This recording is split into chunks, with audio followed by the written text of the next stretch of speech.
তৃতীয় বিশ্বযুদ্ধ হবে কিনা সেটা আমি এখনই বলে দিতে পারছি না। পরিস্থিতি আগামী দিনগুলোতে অবনতি হবে। সেখানকার পরিস্থিতি খারাপ হলে তার রেশ তো গোটা বিশ্বে পড়বে। তৃতীয় বিশ্বযুদ্ধের কথা বলা হচ্ছে বারবার, বিভিন্নভাবে বলা হচ্ছে এবং কেউ কেউ বলছে শুরু হয়ে গেছে। এই জায়গাটা আপনি কি মনে করেন রুশ জেনারেল বলেছে তৃতীয় বিশ্বযুদ্ধ এরই মধ্যে শুরু হয়ে গেছে?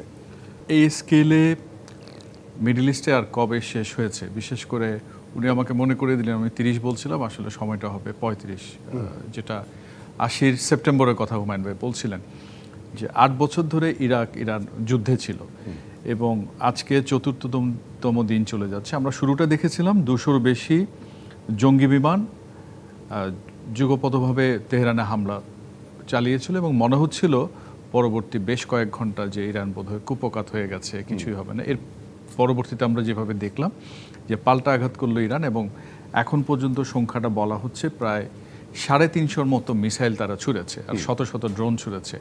এবং ইরানের ডেটারেন্ট হচ্ছে মিসাইল এবং অ্যাজ ওয়েল এস ড্রোন এবং আয়রন ডোম বলে যেটা বলা হতো তেল আবিবে। এবং আমরা সব জানি এবং এটা নিয়ে 2012 সালের একটা প্রতিবেদন আমি হারসে পড়েছিলাম যে তারা মিলিটারি এস্টাবলিশমেন্ট, ইন্টেলিজেন্স হেডকোয়ার্টার সবগুলো করেছিল সিভিলিয়ান পোর্শনে, অর্থাৎ মানব একটা ঢাল তারা তৈরি করেছিল এবং বলা হতো আয়রন ডোমকে কেউ স্পর্শ করতে পারবে না। কিন্তু ইরানি মিসাইল তার সেই দুর্গ ভেদ করেছে।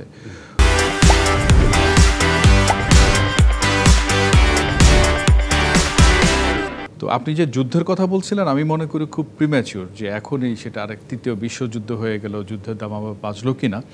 মধ্যপ্রাচ্যে এই পরিসরে কখনো অতীতে হয়নি এবং যেভাবে আমরা দেখছি যে দুপক্ষই হামলা পাল্টা হামলা অব্যাহতভাবে করছে এবং সর্বশেষ যেটা অনুষ্ঠান শুরুর আগে দেখছিলাম তাদের broadcasting corporation both Iran TV এবং রেডিওতে হামলা চালিয়েছিল এবং অন দ্য স্পটে বলা হচ্ছে যে 16 জন স্পট ডেড।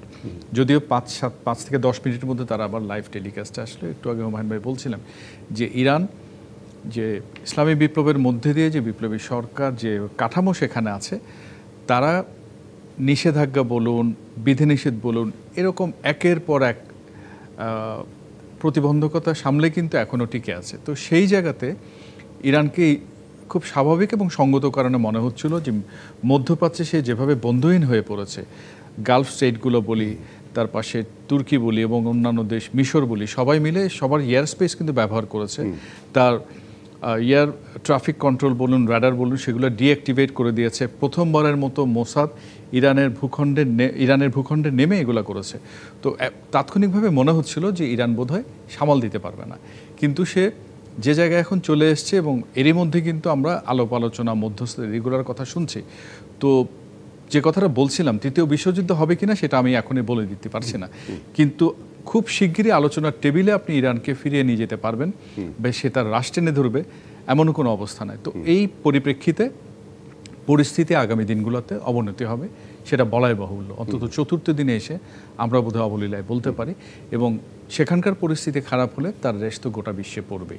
আমরা তেল সহ পুরো জিওপলিটিক্যাল শিফট বলেন, এনার্জি বলেন, অয়েল বলেন, নানান কিছু মিলে, এমনিতে ধরুন রাশিয়া ইউক্রেন যুদ্ধ চলছিল, মিডল ইস্টে ক্রাইসিস বাড়ছিল, তার সাথে এটা কিন্তু নতুন একটা মাত্রা তৈরি করবে।